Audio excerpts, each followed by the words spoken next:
and you've got a D-pad with a pivot on the inside. So on paper, it really does tick all the boxes, and I was 100% ready to absolutely love everything about it. But hello and welcome to another Nihongo Gamer video. It's time to talk about this, the Victrix Gambit Dual Core Tournament Controller. Yes, that is the actual name of this product. It's not called the Pro Gamepad. Like the previous product that Victrix sent me was called the Pro Fight Stick. Why is this not called the Pro Gamepad? And it's a slightly different lineup, and we're going to be talking about why that might be in the rest of this video. I'm going to be talking about whether this controller is any good for playing fighting games. Now, before we start going into detail about things like the D-pad and the buttons and whether I would use this in a game like Street Fighter, let's do a quick overview of what this controller is. Now, I had actually written like a 3,000 word essay about this, which was going to turn into like a very standard review video, but it turned into a bit of a product assassination, and that's not really what I wanted it to be, because this is not designed, as you can see, just to be a fighting game controller. It does have a few features that might work quite well for fighting games, but it's clearly designed to be a replacement for the Xbox Series X Elite 2 controller, which is a Pro controller for $200. This is basically a very similar kind of Pro controller, but for $100 and a couple of unique features. On the whole, it is basically a controller with analog sticks like these, and you can change these gates so that instead of being circular gates, they've got what I've got on them now, octagonal gates, which helps you lock into the corners. Again, maybe useful for fighting games.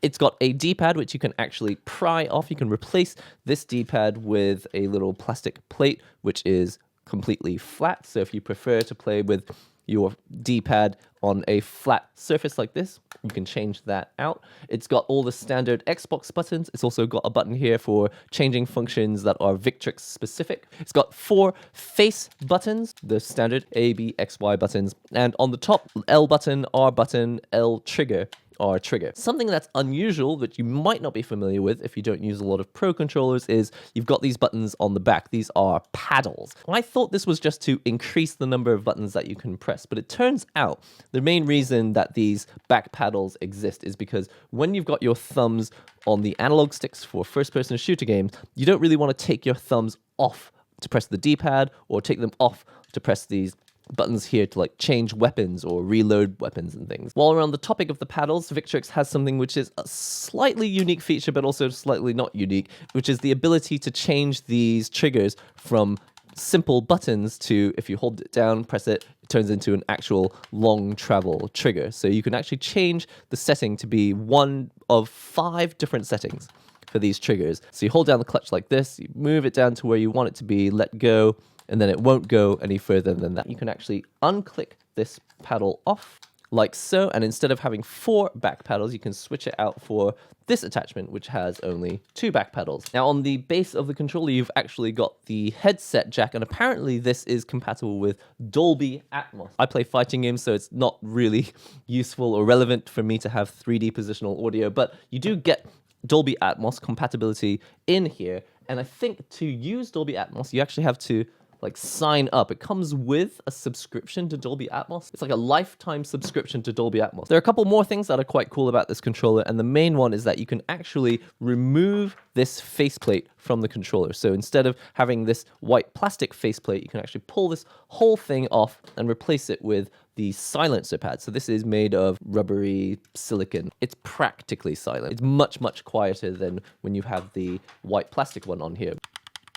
The other thing that you can do when you take this plastic thing off is that you can replace the analog sticks with this longer one. There are 2 concave ones on here right now, but you can replace it with this one convex one and this one, which is like the precision analog stick. And now you have a much taller analog stick, which gives you greater precision, obviously, when you're aiming. On the inside, you can see it's got the vibration motors as well, and those are customizable. A lot of the features on this controller are customizable. It is clearly designed to be good for games that you predominantly use analog sticks like this, and you're not always pressing the D-pad and not always pressing these face buttons. So in my search for a gamepad that has a good D-pad, I found all sorts of issues that I dislike about gamepads, and the main one is when they don't have a pivot in the middle. If you are able to push down in the middle of the controller and activate up and down at the same time, or left and right at the same time, you end up in the neutral position, which is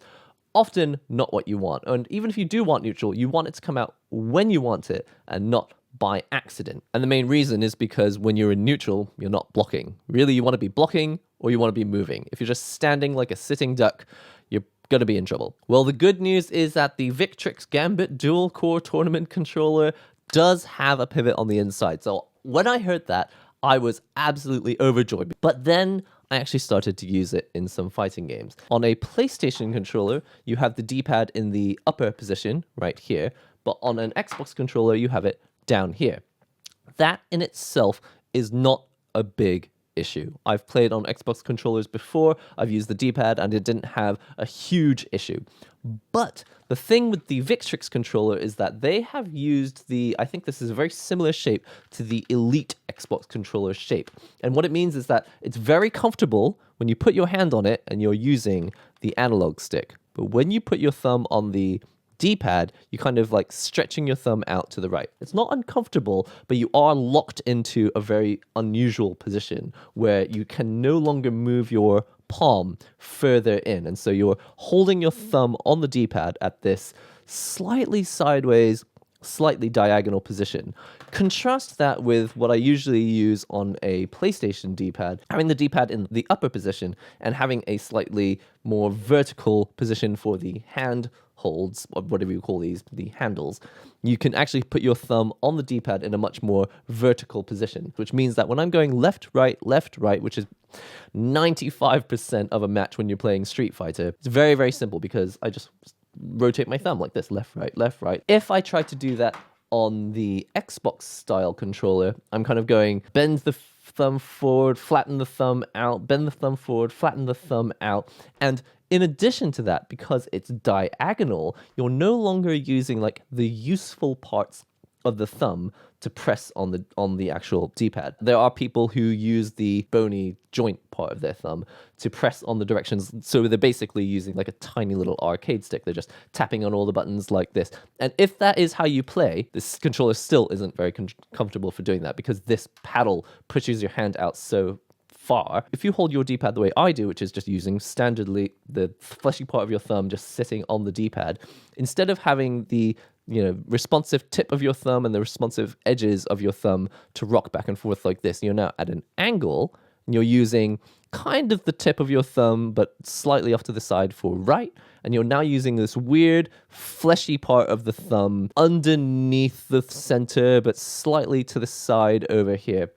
And in my opinion, this area of the thumb is a zone of uncertainty. And you actually experience it when you play with this controller on the second player side. Dragon punch, so forward, down, forward. Okay, it actually comes out fairly easily. You jump over to the second side, and to do forward, down, forward, you're now pressing the fleshy part of your thumb, another fleshy kind of random part of your thumb, and then you're flattening your thumb out to go diagonal.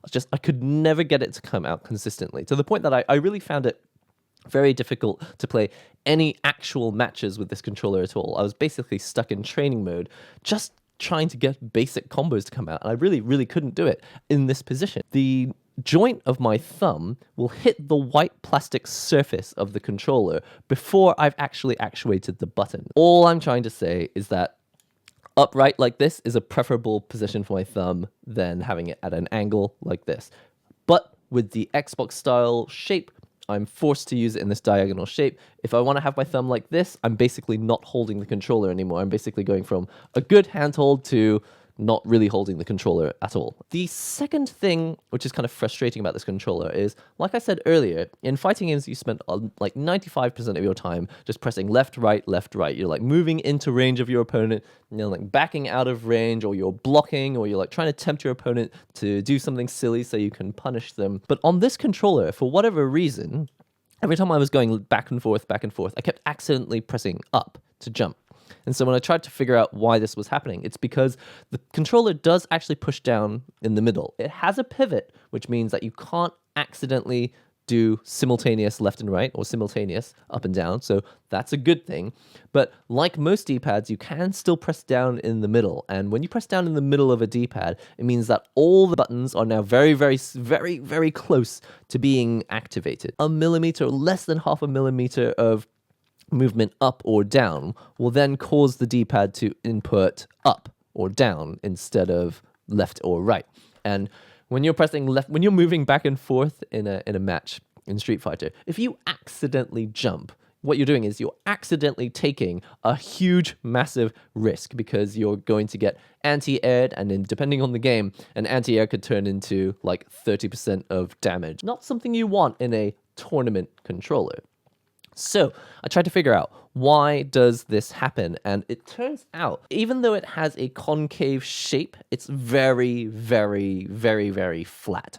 And that means when you're rocking left and right, instead of being able to just like slide your thumb like this to press a bit to the left and a bit to the right, what actually happens is you have to push down as well. So you're like rock left and push down, rock right and push down. And so in order to stop having to lift off, push down, you just push your thumb down on the whole stick hard in the middle, and then you just rock back and forth, which means that you're always half or like a tenth of a millimeter away from accidentally jumping. I feel like this could be solved if they came out with an attachment for this, which was more concave. Now, if you want to get past those issues, what you can also do is take the D-pad off and replace it with this flat pad attachment. And if I put this on here, this does somewhat alleviate some of the problems, but not enough for them to actually not be problems anymore. One thing you can do if you don't want to deal with D-pad issues on this controller is you could just use the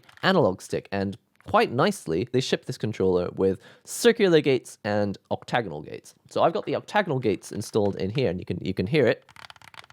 It locks into the corners. Now, physically speaking, the octagonal gate does function, but you can see that the movement, the range of movement on this analog stick is very, very wide. It's not much wider than usual, but is quite wide movement. And again, for a first-person shooter, that probably helps because you've got a greater deal of precision. But for a fighting game, which is digitally controlled, so you're pressing left or right, you're not pressing a bit left or a bit right, it really doesn't help you to have a wide range of movement. And so every time you're pressing like forward, down, down, forward, or quarter circle to do a fireball, you just feel like you're making these giant exaggerated motions that are not really necessary, when really what you want is the analog to stick to work more like a digital controller. I have recently used controllers that have analog sticks and octagonal gates, and other makers have a smaller range of movement, and it just makes it much faster to do those inputs in a fighting game. When you've got a really wide range of movement like this, I just find that I never really make it to the gate anyway, and so you kind of don't even realize that there is a gate because you're never really pushing that far into the direction. So we've covered movement, that's the D-pad and the analog stick. But how about the actual action buttons for pressing attacks like punches and kicks? In my opinion, compared to a lot of the PlayStation controllers I use, this is too much pressure required to press a button. So it's just like, I want the attack to come in right now, and I feel like there's a bit too much resistance on the button, and so all my attacks come out like a few milliseconds later, or like a millisecond later, or some amount of time later than I want them to do. I feel like there's a delay incurred just by the fact that these buttons are really stiff. Most fighting game controllers coming out, or fighting game like pad style controllers, they're coming out with no resistance at all, like, or a very, very light amount of resistance with like a very linear pressure curve. Then we come to the shoulder buttons. Instead of a full trigger with travel like this, it is nice that you can actually change it like this so that it only goes like a couple millimeters or so. The thing is, when you're playing first-person shooters, maybe you play with the triggers and your whole hand is just gripping the controller and you're pressing it like this. But with a fighting game, you're often doing something like tapping these buttons really quickly, like double tapping them, or you're mashing them for whatever reason. I just find that to do such things, you need to use your fingertips, not these long parts of the finger. So you're pressing them super quick and flicky like this. And then you can see right now where the issue is. Now you're pressing the tip of your finger, which is quite fleshy, on this weird duckbill shaped wing of the trigger. And this is not like softish rubbery plastic like you would find on DualShock 4. This is hard plastic. If you're trying to open a door, you push it at the edge of the door for the door to open. You don't push near the pivot because it's significantly harder. For the same reason, you press right here on the edges, and these edges kind of hurt. Now we can talk about these flappy paddles here on the back. Seems like a great idea, but it turns out when you're doing a lot of complicated movement on the D-pad, you just find that you accidentally press these too much. So personally, I would prefer if they were just completely switched off altogether. Fortunately, you can deactivate these so that they don't actually have any function. But if you're going for a standard pad layout with 4 face buttons, 2 shoulder buttons on the right, and then you also had 2 back paddles on the right, that means you have 8 action buttons all on your right hand, which means that you're free to just focus your thumb on the left for directions and not worry about pressing anything over here or pressing anything over here for your attacks. On other controllers from other companies that I've tried, I can have 8 buttons on the right and it does work. Unfortunately, with the Victrix Gambit, you cannot assign the trigger to a back paddle. That means you're just stuck. You've got 7 action buttons available to you on your right hand, and then the other one is just going to double some other button that you already have access to anyway. So I actually contacted Victrix about this to ask them, and they said this is kind of standard for pro controllers to not be able to assign your analog triggers to the back paddle buttons. But according to what I found on the back button attachment for this, the DualShock 4, you actually could set the back paddles to L2 and R2. I don't know. It's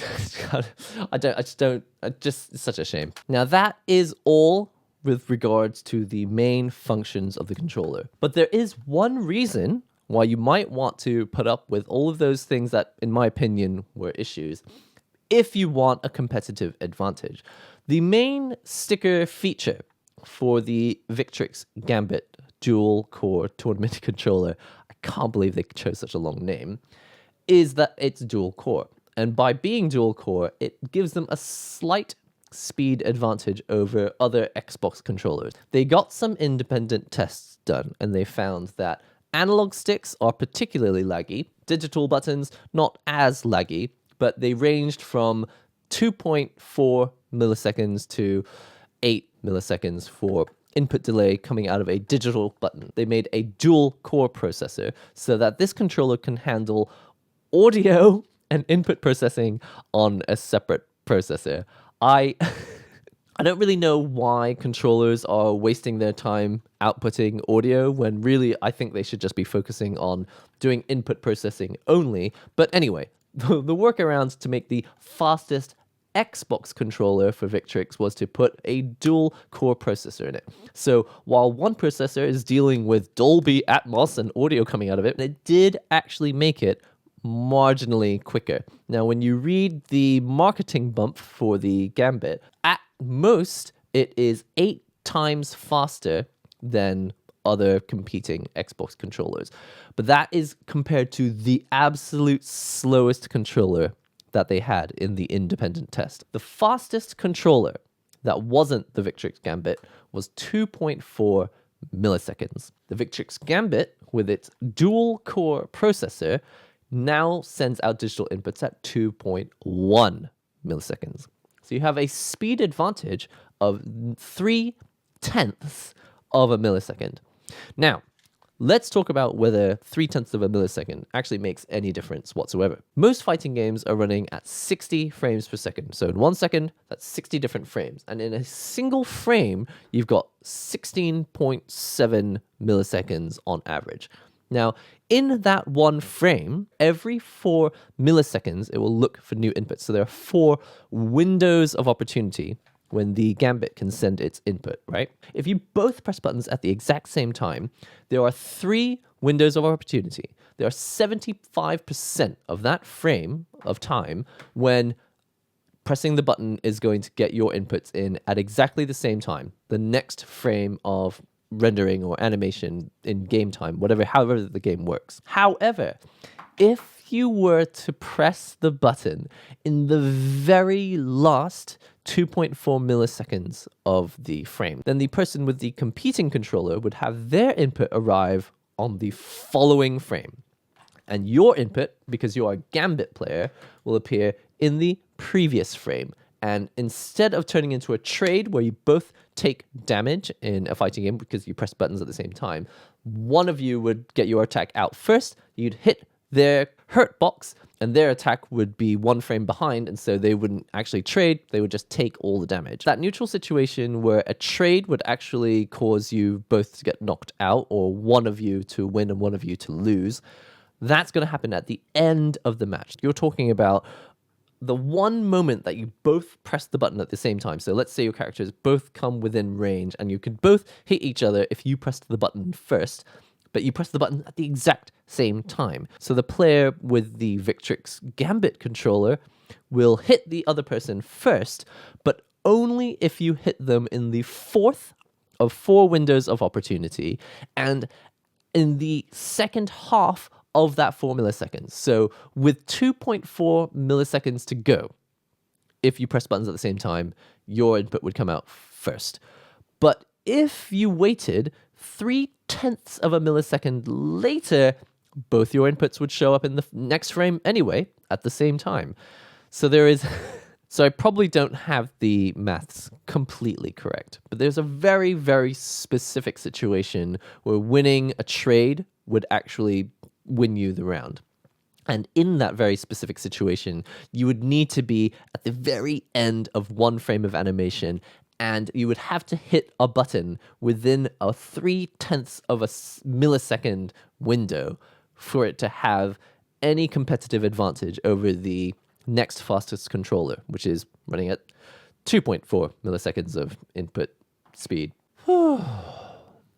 That concludes the review for the Victrix Gambit dual-core tournament controller. What you really need to know, I'm very, very grateful if you watched the whole review, but the overview for the whole thing is that it's probably not a bad controller. It is a budget pro controller. It costs half as much. At $100, it is $100 cheaper than the official Elite 2 Xbox Pro controller, and function-wise, it probably does all the same things. You've got 4 back paddles, if you choose to have them.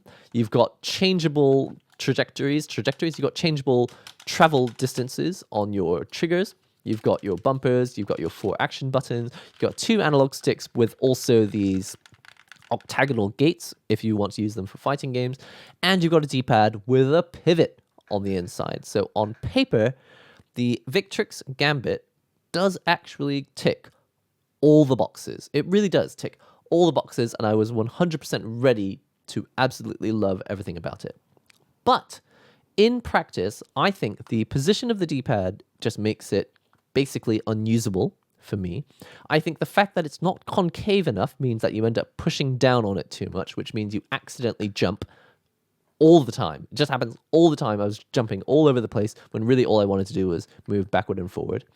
I think if you want to use the analog stick, that's fine, but it's just too wide. And the only reason it's wide is so that you can change these faceplates. So it's like Victrix classically focusing on cool functions that they think would attract people, when really they should have been focusing on the fundamentals of whether it feels nice to use. And I think this turning circle, or rather the range of movement, is far too wide for a fighting game if you want to use the analog stick. So if for a fighting game analog stick, this needed to be much, much narrower. And then there's the back paddles. Even though it's cool to have them in theory, in practice, I just found I was accidentally pressing them all the time. And even if I tried really hard to not accidentally press them, you can't actually set L2. But there was one main feature that they're trying to use to sell this thing, and it's the fact that it is the fastest. Hold on, I've actually got a list of all the ways that they described it. World's fastest Xbox controller, fastest thumbsticks, fastest triggers, fastest button responses on the market, unmatched esports performance, superior precision, and ultra-fast input processing. It's got 2.1 milliseconds of input response time. Brilliant. But the second fastest controller in their independent study was 2.4 milliseconds. So is 0.3 of a millisecond at a very specific point at the end of a 16.7 millisecond frame of animation, in the unlikely situation that you actually press buttons at the physically exact same time. Is that a good enough reason for you to pick up the Gambit controller? That's 100% up to you. I will say though, because I'm very, very, very picky about things like D-pads for fighting games, it's really important that you check out other people's reviews, because I know that there are people who do play, and very professionally, on Xbox controllers. I implore you, please do check out other people's videos on this controller, because actually, as just a standard Pro controller with cool analog sticks and some funky features, on paper, it's actually got pretty much everything you need, but at half the price of the official Pro controller. If you're looking for a fighting game controller, however, maybe just buy a PlayStation controller. Anyway, that's all from me. I hope you've enjoyed this video. If you found it useful in your purchasing decision, of course, I would love if you could like the video. Leave a comment if there's actually stuff that you disagree with. It just didn't quite work for me. But if you liked it, actually leave a comment and say why you think it does in fact work. If you'd like to see other videos like this, reviews, unboxings, fighting games, chat videos, be sure to subscribe to the channel. And until next time, I'll see you around.